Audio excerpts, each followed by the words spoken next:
আসসালামু আলাইকুম রহমতুল্লাহি ওয়া বারাকাতুহু। আলহামদুলিল্লাহ ওয়াসসালাতু ওয়াসসালামু আলা রাসূলিল্লাহ। সূরা ইখলাস পড়লে কী সওয়াব পাওয়া যায় সেটা আজকে আমরা জানতে চাইব রাসূল করিম সাল্লাল্লাহু আলাইহি সাল্লামের হাদিসের মাধ্যমে। হাদিসটি বর্ণিত হয়েছে আবু দারদা রাদিয়াল্লাহু তাআলা আনহু থেকে। তিনি বলেন, রাসূল করিম সাল্লাল্লাহু আলাইহি সাল্লাম আমাদেরকে সম্বোধন করে বললেন, আয়াজিজু আহাদুকুম আন ইয়াকরা ফি লাইলাতিন সুলুসাল কোরআন। তোমাদের মধ্যে কেউ কি পারে না যে এক রাতে কোরআনের 1/3 পড়ে নেবে? এক রাতে কোরআনের 1/3, কোরআন 30 পারা, 1/3 যদি হয় তার মানে 10 পারা। তোমরা কি এক রাতে 10 পারা কোরআন পড়ে নিতে পারবে না?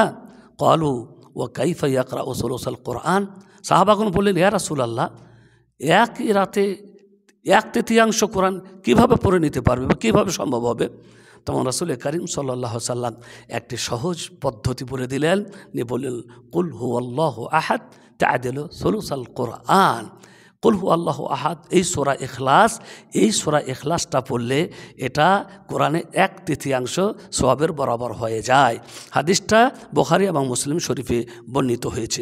আরও একটা হাদিস রাসূল করিম সাল্লাল্লাহু আলাইহি সাল্লাম বলেছেন, আলাম তারা আয়াতান উনজিলা লাইলাতান লাম ইউরা মিসলাহুন্না কাত্তু।